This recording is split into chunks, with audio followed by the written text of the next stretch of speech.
दोस्तों, शादी के बाद एक महिला होती है, वह पहली बार अपने पति से डिमांड करती है कि वह कहती है कि मेरा कहीं घूमने का मन कर रहा है और बहुत ही ज़्यादा मन कर रहा है और हम दोनों कहीं बाहर घूमने के लिए चलते हैं। और वह कहती है कि मेरी एक शर्त है, मैं हवाई जहाज़ में बैठकर और कहीं बाहर घूमने जाना चाहती हूँ। और जब बात हवाई जहाज़ में बैठने का आती है तो जो उसका पति है वह कहता है कि ठीक है, मैं व्यवस्था करता हूँ। आखिरकार उसने गोरखपुर से और जो काठमांडू के लिए टिकट बुक की व्यवस्था कर लेता है। और करने के बाद वह अपनी जो पत्नी होता है उसे लेकर वह पड़ोसी मुकल को जो उसका पड़ोसी मुकुल होता है उसके पास नेपाल में पहुंच जाता है। और जैसे ही वह पड़ोसी मुल्क नेपाल में पहुंचते हैं, वहां पर पहुंचने के बाद वह 2-3 दिन के आसपास वहां रुकते हैं। और फिर ये जो महिला है ये कहती है कि एक काम करो कि आप तो जाकर अपना काम संभाल लो और मैं अभी यहीं रुकना चाहती हूँ। और मैं यहाँ पर रुकने के बाद जो मेरा बहुत ज़्यादा मन है यहाँ पर रुकने का। और वो पति है, जब उसकी बात सुनता है तो वह आश्चर्यचकित हो रहा था कि लेकिन महिला है वह जिद पकड़ रही थी कि तो वह आखिरकार जो वह पति था वह वापस आना ही पड़ा। और जो पति वापस आ जाता है और उसके बाद फिर वह पत्नी है वह उसका अपनी पत्नी का इंतजार कर रहा। धीरे धीरे कर कर ऐसे ही वक्त बीत रहा था, लेकिन जो उसकी पत्नी है वह वापस आने का नाम ही नहीं ले रही थी। हालांकि उसकी जो पत्नी होती है वो सोशल मीडिया के अलग अलग प्लेटफॉर्म होते हैं, जैसे कि व्हाट्सएप, फेसबुक और अन्य प्लेटफॉर्म के माध्यम से वह अपडेट जरूर रहती थी और हर सूचना का वह आदान प्रदान करती थी, लेकिन वो किसी के सामने नहीं आती थी। और आखिरकार करीब ऐसे ही करते करते जब 6 महीने बीत जाते हैं, 6 महीने बीतने के बाद जब उत्तर प्रदेश की जो पुलिस है, जो कि एसटीएफ होती है, उसने गोरखपुर पहुंचा। और गोरखपुर पहुंचने के बाद एक खुलासा करती है। जो महिला होती है अभी जिसने उसने जिद समझ रखी थी, वह दरअसल वह मर चुकी थी, उसका कत्ल हो चुका था। और लोगों को यकीन भी नहीं हो रहा था कि जिस महिला ने जिद पकड़ रखी थी उस महिला का तो कत्ल ही हो गया है। और यहाँ पर जब इस घटनाक्रम का खुलासा होता है तो वो शहर के जाने माने शहर के डॉक्टर होते हैं, साथ ही जो उनके 2 सहयोगी होते हैं। और पुलिस ने जब इस घटनाक्रम का खुलासा किया तो आरोपी को जेल भेज दिया गया। लेकिन जब इस मामले में एक और कमी आ रही थी, जबकि कमी थी कि पोस्टमार्टम रिपोर्ट थी, वह पोस्टमार्टम रिपोर्ट मांगने के लिए जो उत्तर प्रदेश की पुलिस है वह नेपाल की सरकार से यह डिमांड की शर्त थी कि जो पोस्टमार्टम की रिपोर्ट ही वह पहुंचनी चाहिए।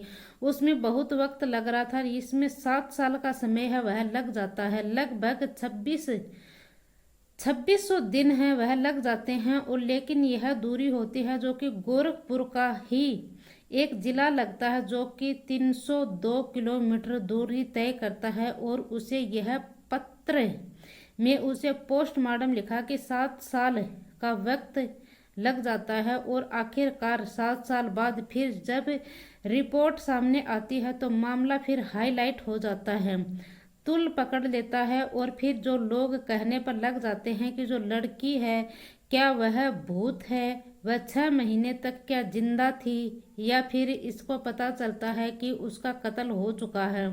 और जब 7 साल के बाद उसका पोस्टमार्टम रिपोर्ट अचानक से सामने आती है, जो लोगों को लगता है कि वो तो भूत है, अपना भेष बदलकर वह आई है आखिरकार जब। लेकिन यहाँ पर लोगों को यकीन नहीं हो रहा था। जब पूरी कहानी आपके माध्यम से समझेंगे, पूरी कहानी के माध्यम से, तो आपके भी समझ में आ जाएगी। नमस्कार, राधे राधे, जय श्री कृष्णा। दोस्तों, मैं पूजा आज की जो मैं सच्ची घटना लेकर आई हूँ, यह सच्ची घटना है पड़ोसी जो मुल्क होता है पाकिस्तान उसकी है। और उसी का एक जिला लगता है जिस जिले का नाम है कास्की जिला। और वहाँ पर जून का प्रथम सप्ताह था, साल 2018 की ये बात है।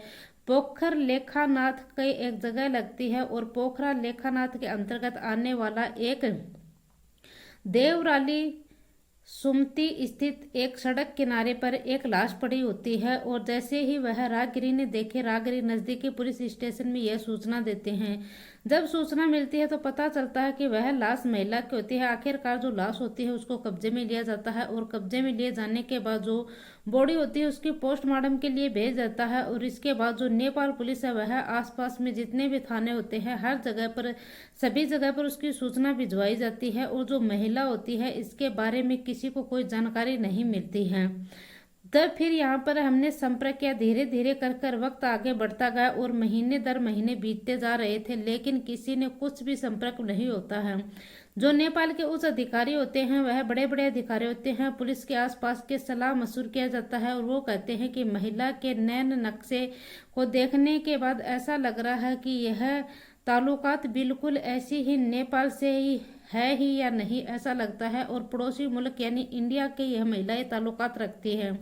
एक काम करो कि इंडिया में भी यहाँ पर उत्तर प्रदेश के कहीं की रहने वाली लगती है। और इसके बाद जो फिर नेपाल की जो पुलिस है वह उत्तर प्रदेश के एसटीएफ के संपर्क में आती है। एसटीएफ के संपर्क में आने के बाद जो महिला की लाश मिलती है उसकी फोटो दिखाई जाती है। और एक काम करो कि इसका पता करने की कोशिश करो कि हमने नेपाल में काफ़ी दिनों कोशिश की है, लेकिन यहाँ पर इस महिला का कुछ भी पता नहीं चल रहा है। आप अपने देश में इसकी पता कीजिए। और फिर यहाँ पर जो इंडिया है इसमें लेकिन कोई सफलता मिल नहीं पा रही थी। आखिरकार उत्तर प्रदेश की जो एसटीएफ की होती है उसने फोटो लेकर जानकारी की कोशिश की जुटाने की, भेजी दी जाती है, लेकिन हर कोई इस मामले को गंभीरता से ले रहा था। जब उत्तर प्रदेश की पुलिस इसकी एसटीएफ में ही तैनात एक सिपाही होता है जिसकी लखनऊ में पोस्टिंग होती है, एक दिन वह फोटो वो लड़की की उसके सामने पड़ी ही। जैसे ही सिपाही ने उस फोटो को देखा, देखने के बाद अधिकारियों से पूछा कि ये क्या, और फिर जैसे ही उस सिपाही ने ये फोटो देखी, देखकर यह उस अधिकारी के पास पहुंच जाता है। ये कहता है कि साहब मैंने ये लड़की है, ये कहीं देखी वाली सी लग रही है। जैसे ही यहाँ पर बात देखी वाली की आने लग जाती है तो वह कहता है कि मैंने इसे देखा है। और जब उससे पूछताछ की जाती है कि तुमने इसे कहाँ देखा, तो उन्होंने कहा कि साहब मैंने इसे कुछ दिन यानी कि कुछ साल पुरानी बात है, गोरखपुर में जब उसकी पोस्टिंग होती है तो यह एक बड़े डॉक्टर होता है जो कि डॉक्टर शहर का जाने माने डॉक्टर होता है। उस डॉक्टर के कनगर के ऊपर इसने सुरक्षा के लिए वहां पर थी। यह वह अक्सर उसके जो लड़की थी वह उसके घर में आती जाती देखती थी, देखा था इसने। तो ये जो लड़का है यह उसकी पहचान कर लेता है। और करने के बाद जब उस लड़की का नाम पूछा जाता है तो उस लड़की का नाम होता है रेखा श्रीवास्तव। जब यह रेखा श्रीवास्तव की बात की जाती है तो यूपीएससी ने जब फैसला लिया तो यहाँ पर जो भनक है, भनक किसी को भी नहीं लगनी चाहिए। यहाँ पर मामला बहुत ही गोपनीय रुचि से इसकी जांच पड़ताल होनी चाहिए। और जब इस घटनाक्रम का खुलासा किया जाता है, होने के बाद जब लोगों के सामने, मीडिया के सामने जब पूरी कहानी बताई जाती है तो पूरी कहानी जानकारी देने के बाद, लेकिन जब तक किसी को पता नहीं चलना चाहिए। फिर यहाँ पर जो यूपी एसटीएफ की पुलिस ने यहाँ पर इस बात का बिल्कुल भी अनजान थे, और खासकर गोरखपुर की पुलिस थी वह तो किसी को, क्योंकि वह डॉक्टर जो होता है वह गोरखपुर का ही नहीं, गोरखपुर में एक आर्य हॉस्पिटल होता है और उसका एक मालिक होता है जिसका नाम डॉक्टर डीपी सिंह होता है। और पुलिस वाले ने अब इस मामले की जांच पड़ताल करना शुरू कर दी। जब जांच पड़ताल करते हैं तो उसकी कहानी शुरू होती है 16 मई 2006 से।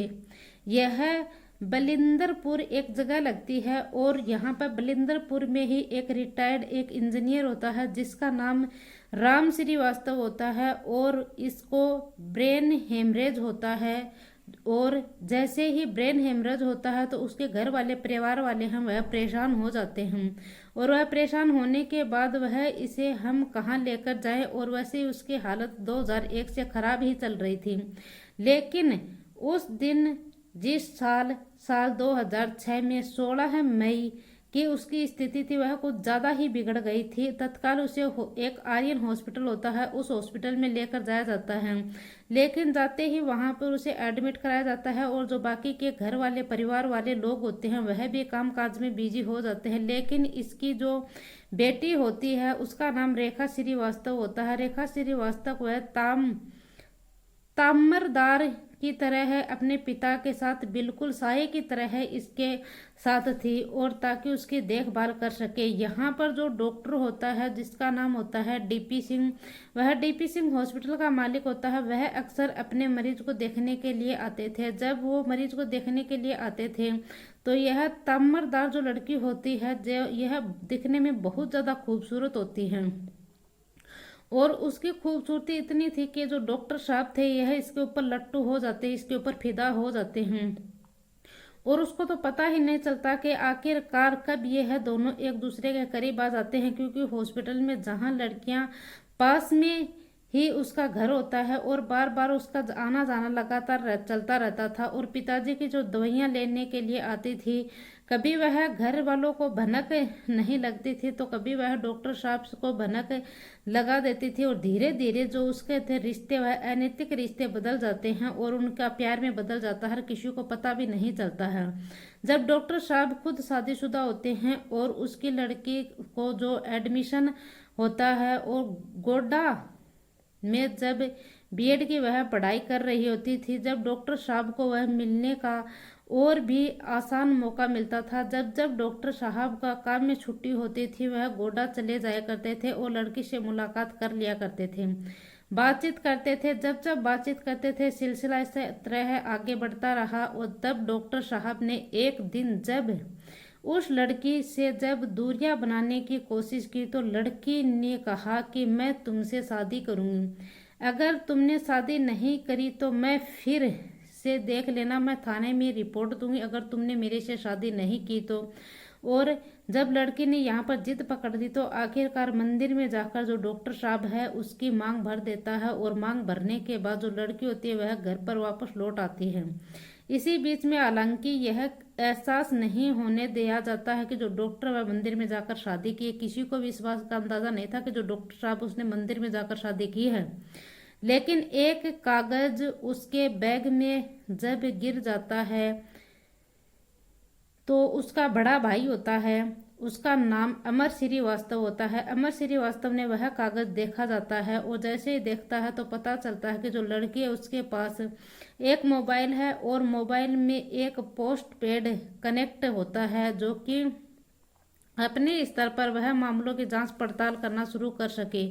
तो कि वह शहर में जाने माने डॉक्टर है जिसके नाम वह सिम कार्ड होती है और उसके घर में बस इतनी बात को लेकर बवाल मच जाता है। जो लड़का होता है जो कि उस अपनी बहन को कहता है कि डॉक्टर के साथ ईद गिर्द मत दिखाना और नहीं तो ठीक नहीं होगा। वह लड़का कहता है तुम अगर डॉक्टर के इर्द गिर्द दिखी तो तुम्हारे लिए ये ठीक नहीं होगा, नहीं तो देख लेना। और हालात यहाँ पर पैदा हो जाते हैं ऐसे ही। फिर रेखा वह अपने परिवार वालों से नाता तोड़ लिया जाता है और तोड़ने के बाद वह सीधा सीधा डॉक्टर साहब को बिल्कुल पूरी तरह से संपर्क में आ जाते हैं। यहाँ पर वो संपर्क में आने के बाद अब शहर में ज़्यादातर लोगों को पता चल गया था कि यह बात पता चल जाती है। डॉक्टर साहब जो पत्नी होती है उषा को भी यह बात पता चल जाती है। उषा भी इस बात से बहुत ज़्यादा विरोध करती है।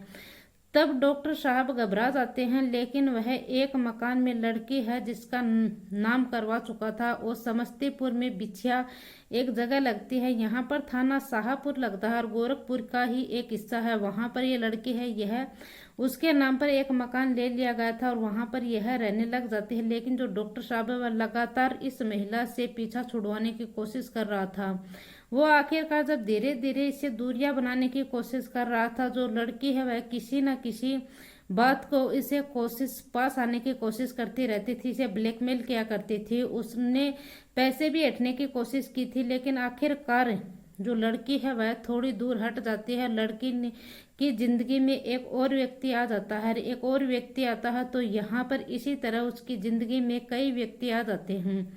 लेकिन इस बात का किसी को भी भनक नहीं लगती है कि उस बीच में जो परिवार के लगातार हैं उसकी बदनामी हो रही थी, बातें बन रही थी। सूचना मिलती है कि बलिंद्रगढ़ का परिवार रहता है और वहां पर जो उसका मकान है वह बेचकर वह दूसरी जगह पर चली जाती है, अलग अलग चले जाते हैं। और जो बेटा है इसे कहती है कि हमने किसी की कीमत पर अब तुमसे संपर्क मत रखना और अब तुम्हारी शक्ल भी हम नहीं देखना चाहेंगे। जिस तरह से तुमने हमारी इस इलाके में इतनी बदनामी कराई है, हम बहुत ज़्यादा दुखी हैं, परेशान हैं। जब बार डॉक्टर साहब अपनी पत्नी से यह विवाद हो जाता है तो वह भी शायद थाने चली जाती है और पत्नी ने विवाद हो जाता है तो उसे पता चलता है कि जो लड़की है उसे मंदिर में शादी की है। फिर डॉक्टर साहब है जिस लड़की यानी कि रेखा श्रीवास्तव के पास पहुंच जाते हैं, फिर उन दोनों की नज़दीकियां बढ़ जाती हैं। जैसे ही इनके फिर नज़दीकियां बढ़ती हैं तो एक दूसरे फिर से यहाँ पर जो महिला डॉक्टर होते हैं साहब वह ब्लैकमेल करना शुरू कर देती है। इधर जो डॉक्टर साहब है वह ब्लैकमेल कर रही थी। डॉक्टर साहब है उसे बिल्कुल साइड में रखना चाहता था और उसी बीच में इसकी बातचीत हो जाती है, मिलना जुलना हो सब होता था। लेकिन यहाँ पर जो लड़की है, लड़की को बिहार के गया में रहने वाला एक व्यक्ति मिलता है और उस व्यक्ति का नाम मनीष सिन्हा होता है।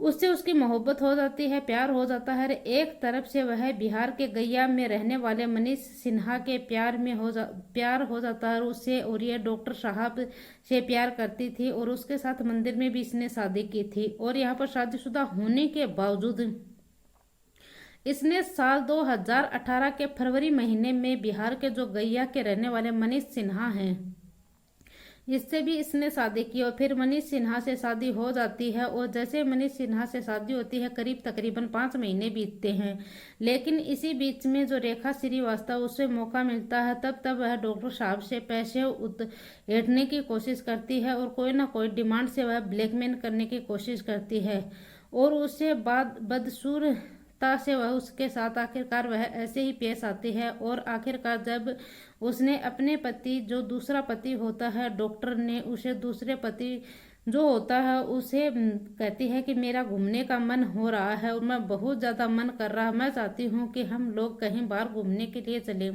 मेरी ख्वाहिश है कि मैं हवाई जहाज में बैठकर कहीं घूमने के लिए जाती हूँ। और आखिरकार जो पति है उसकी इच्छा पूर्ति करता है और वह उसे सीधा काठमांडू पहुंच जाते हैं और काठमांडू से वह वेर हवा की एक जगह लगती है। वहां पर जाने के बाद इस इलाके में वह बहुत ज़्यादा घूमते हैं और 1 जून 2018 को जब ये जाते हैं तो 4 दिन तक वहां पर रहते हैं। इसी बीच में जो डॉक्टर साहब इसका फिर संपर्क बनता है, डॉक्टर साहब इसके संपर्क बनाते हैं तो यह महिला ये सरप्राइज दे देती है और खुद वह पहले ही इस जगह पर पहुंचे थे और नेपाल में, और साथ इसमें 2 व्यक्ति और होते हैं, एक ड्राइवर होता है और यहाँ पर एक ही इनका कर्मचारी होता है। और दोनों से यह कहा जाता है कि अगर तुम्हें मेरे साथ चलोगे तो कर्मचारियों का नाम देश में दीपक निषाद होता है, इनको ड्राइवर होते हैं प्रमोद कुमार सिंह होता है। वह कहते हैं कि अगर तुम मेरे साथ चलोगे तो मेरा काम करोगे तो मेरे का ना मानोगे तुम तो मैं तुम्हें 50,000 रुपए की इनकम दूंगी। और दोनों कर्मचारी ये खुश हो जाते हैं और साथ चलने के लिए तैयार हो जाते हैं। आखिरकार जैसे ही रेखा श्रीवास्तव होती है यह नेपाल के अंदर पहुंच जाती हैं। जो इसका पहला पति होता है जिसने इसके साथ मंदिर में शादी की थी, डॉक्टर साहब को देखते ही वह अपने पति से कहती है कि मनीष सिन्हा से कि एक काम करो कि तुम वापस गोरखपुर चले जाओ, मेरा अभी यहाँ पर रुकने का मन है और मैं चाहती हूँ कि मैं थोड़ा वक्त यहीं पर टाइम स्पेंड करूँ और उसके बाद तुम परेशान बिल्कुल मत होना और मैं ज़रूरत होगी तो तुम्हें वापस बुला लूँगी। अब वह डॉक्टर साहब के संपर्क में आ जाती है। जो उसका पति होता है उसे यहाँ पर एक गोरखपुर में वापस भेज देती है डॉक्टर के साथ यह रहना शुरू कर देती है। डॉक्टर साहब अपने कर्मचारियों के साथ मिलकर एक जगह होती है और उसका कास्की जिला लगता है और उस कास्की जिले में ही यानी कि जो नेपाल है वहाँ पर एक पोखरा लेखन जगह लगती है और पोखरा लेखन जगह में ही एक होटल को ढूंढते हैं और जिस होटल के आसपास दूर दूर तक कोई सीसीटीवी कैमरे नहीं होते हैं। यहाँ पर ये मौका पाते हैं। मौका पाने के बाद आखिरकार जो महिला होती है रेखा श्रीवास्तव, इसको नशीला पदार्थ खुलवाते हैं, इसे ओवरडोज दिया जाता है और इसी बीच में उसका जो सर और पेट होता है इन पर कोई भारी वस्तु से यह इसके ऊपर वार करते हैं और उसका कत्ल कर दिया जाता है, हत्या कर दी जाती है। और हत्या करने के बाद उसे सड़क के किनारे उसके शव को फेंक दिया जाता है और यहाँ से चुपचाप निकल जाते हैं। मोबाइल को अपने साथ लेकर जाते हैं और यहाँ पर आखिरकार जो डॉक्टर साहब होते हैं उसका मन करता था तब वह व्हाट्सएप या कोई OTP के अपडेट दिया करता था या कोई जानकारी से अपडेट दिया करता था। लगातार यह ऐसे ही काम कर रहा था। और उधर जो मनीष था वह अनीश सिन्हा ये बिहार के गया का रहने वाला होता जो कि रेखा श्रीवास्तव के लिए यह लगातार परेशान हो रहा था। और जब नहीं मिलती है तो करीब करीब यहाँ पर 202 दिन के बाद जो लड़की है इसका भाई जिसका नाम अमर श्रीवास्तव होता है उसे सूचना देता है और कहता है कि भैया मुझे रेखा कहीं कुछ भी पता नहीं चल रहा है और मेरी मदद कर दीजिए। और जैसे ही अमर को ये बात पता चलती है तो अमर को गुस्सा आता है और वो जाकर उसके जो पति होता है उसकी सूचना ही उसके खिलाफ ही FIR दर्ज करवा देता है। जो उसका पति मनीष होता है उसके खिलाफ ये FIR दर्ज करवा देता है उसका भाई। उसने कहा कि जो मेरी बहन है उसकी गुमशुदा कर की रिपोर्ट है और उसका अपहरण किया है, मुझे मामले की जांच पड़ताल कर दीजिए। पुलिस वाले हैं वह इस मामले को ज़्यादा गंभीरता से लेता नहीं है और यह मामला यहाँ आ जाता है जून, जुलाई, अगस्त, सितंबर, अक्टूबर, नवंबर, दिसंबर, इसी तरह कर कर एक एक महीने बीत रहे थे और करीब करीब 6 महीने बीत जाते हैं। उधर जो नेपाल पुलिस है वह लगातार कोशिश कर रही थी, एक लाश मिलती है जिसकी शिनाख्त की कोशिश कर रही थी। पता था कि जो किसकी ये हत्या की है, किसने इसकी हत्या की, ये महिला की डेड बॉडी है। पोस्टमार्टम में ये क्लियर हो चुका था कि इसकी भारी वस्तु से इसके पेट पर और सर पर वार किया गया है जिससे इसकी हत्या हुई है। लेकिन कातिल कौन है, किसने इसकी हत्या की, कहीं से कुछ पता नहीं चल रहा था। न इस महिला का पता चल रहा था कि यह महिला कौन है और कहाँ की ये रहने वाली है। फिर इसी में जो नेपाल की पुलिस है वह समस्या समाधान होता है। उत्तर प्रदेश की जो एसटीएफ की टीम होती है उसे संपर्क करती है। एसटीएफ की जो टीम होती है आखिरकार वह इस मामले में कातिल तक पहुंच ही जाती है और जो कातिल होता है उसे गिरफ्तार कर लिया जाता है। 22 दिसंबर 2018 को गिरफ्तार करने के बाद उसे जेल भेज दिया जाता है। जब डॉक्टर साहब को जेल भेजा जाता है तो पूरे शहर में चर्चा का विषय बन जाता है कि आखिरकार डॉक्टर साहब ने अपना पीछा छुड़वाने के लिए महिला का कत्ल कर दिया। लेकिन जब इसके पास पर्याप्त जानकारी नहीं होती ही हत्या करने की, डॉक्टर साहब से जब पूछा जाता है तो उन्होंने कहा कि हमने नशीला पदार्थ दिया था और बहुत ही ऊंचाई में यानी कि जो पहाड़ी है उससे नीचे उसे फेंका था और ऐसा कुछ भी नहीं था जिससे कहानी कुछ अलग हो।